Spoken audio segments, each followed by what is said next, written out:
Bonjour à tous. Bonjour à tous. On se retrouve aujourd'hui pour parler d'un roman de Wendy qui est à côté de Ouais, moi, La fleur de l'âge. Alors c'est un roman, vous avez retrouvé ma chronique sur le blog. sur le blog, voilà. Et on a une phrase. Bonjour, je m'appelle Benjamin, je suis musicien. Je vais vous chanter une chanson en espérant qu'elle vous fera du bien. Et c'est une phrase qui m'a énormément touché. Et donc, Wendy, comment tu es arrivé à écrire La fleur de l'âge? Alors, c'est un roman que j'ai écrit quand je travaillais encore en tant que psychologue à l'hôpital, notamment en soins palliatifs. Mhm, Et il y avait une fois par semaine, le jeudi, je me rappelle, c'était un peu jour de fête parce qu'il y avait les musiciens qui venaient faire le tour des chambres pour voir si les patients avaient envie d'écouter une petite chanson. Et moi, j'allais voir les patients après, où ils m'en parlaient et c'était vraiment un moment de joie et ça leur faisait un bien fou et c'était juste magnifique en fait. On oubliait le temps de la maladie, le temps de la fin de vie, le temps d'une chanson. Et puis, bah, moi aussi, dans une autre vie, j'ai failli en fait me lancer dans une carrière de musicothérapeute, mhm, ce qui ne s'est pas fait, mais voilà. Et donc, c'était une profession et un milieu que j'avais envie aussi de mettre en lien et par la fiction pour pouvoir en parler aussi. J'avais essayé d'en parler déjà avec Les Vents de l'existence, mon premier roman, pour tout ce qui est fin de vie, droit de mourir dans la dignité. Puis là, j'avais envie d'aborder le côté soins palliatifs, donc un peu mhm. l'autre côté du miroir de tout ça, pour un sujet qui me tient toujours à cœur, qui est la maladie, la mort et comment on vit tout ça. Voilà. Pas très joyeux, mais dans le roman, j'ai essayé de tourner ça un petit peu comme mes patients me le Mhm. racontaient, avec toutes ces joies, ces émotions que ça faisait ressortir. Oui, parce que c'est vrai que, euh, en fin de compte, on se dit les soins palliatifs, bon, bah, les personnes vont décéder, mais en fin de compte, en ayant côtoyé personnellement les soins palliatifs quand j'accompagnais mon grand-père, c'est des gens qui font un travail formidable. Ouais. C'était aussi un moyen pour moi de leur rendre hommage parce que le Mhm, peu de temps que j'ai passé dans ce service, c'était les meilleurs moments de ma carrière de psychologue et c'est des moments que j'oublierai jamais. mhm, C'était des soignants adorables, dévoués et ouais, mhm, si j'avais pu continuer, je serais encore. Mais mhm. voilà.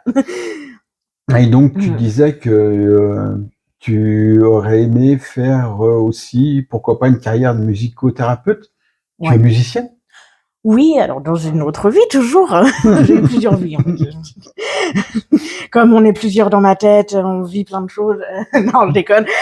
Oui, je jouais de la guitare et j'étais chanteuse dans un groupe. D'accord. Donc, Voilà, c'était. Benjamin. Ouais, voilà. Bah, dans tous mes romans, en fait, Ouais. il y a la musique qui ressort Oui, c'est vrai que oui, oui, plus oui, ou oui. moins fortement.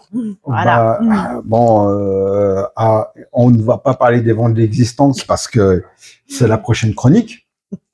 Donc, motus et bouche cousue. Vous, ça sera pour vous dans quelques jours. Mais que ce soit aussi bien La fleur de l'âge, Inoubliable symphonie, Les dangers de la lumière, à chaque instant, la musique revient. Dans Les fleurs de l'âge, pareil, on retrouve la musique, on retrouve Benjamin avec sa guitare, on retrouve Alice, non pas Alice, Alice, elle est, C'est les dangers de la lumière. c'est Les dangers de la lumière, Lucille. Lucille, qui est violoniste, Ouais. et qui fait aussi un rappel à June. Ouais. C'est, Ah, ouais. Tout est lié. et oui, oui, oui. Et une autre question, comment tu es arrivé à lier tous tes romans? Parce qu'en fin de compte, ils sont même s'ils sont différents, même si la fleur de l'âge et les vents de l'existence sont complètement différents de Inoubliable Symphonie et Les Dangers de la Lumière, qui sont des romances. Mais en fin de compte, t'as un fil conducteur. Comment t'as réussi à créer ce fil conducteur? Au départ, en fait, c'était pas voulu. Mais je me suis dit, des fois, des petits clins d'œil. J'aime bien, moi, quand je lis des romans d'autres auteurs, d'avoir ce petit clin d'œil-là. Je dis, pourquoi pas. Puis finalement, comme les personnages, ils sont très proches les uns des autres, ils pourraient être potes, hein, d'ailleurs, tous. C'est vrai. Et c'était un moyen de faire un petit rappel, peut-être de donner envie aux lecteurs de lire d'autres romans, même si, en fait, ils peuvent se lire indépendamment. On n'est pas obligé de les lire dans l'ordre non plus. Non, parce que quand tu dis dans mes romans, il y a un fil conducteur, mais ils pourraient être potes. Ouais. Mais en fin de compte, ils sont potes. Oui. ouais. Parce que Rudy, il connaît Gabriel. Oui. Donc, dans celui-ci... Il y a Olivia. Il y a Olivia. Oui, il y a Olivia. La qui psychologue. Revient, la psy qui revient, qui était aussi la psy de June au début, qui voulait absolument lui faire dire quelque chose qui s'était jamais passé. Et c'est vrai qu'on retrouve Olivia, la psy qui a complètement changé, qui est plus psy pour la police et qui est psy maintenant en palliatif. Ouais. Les vents de l'existence, Lucas. Bon.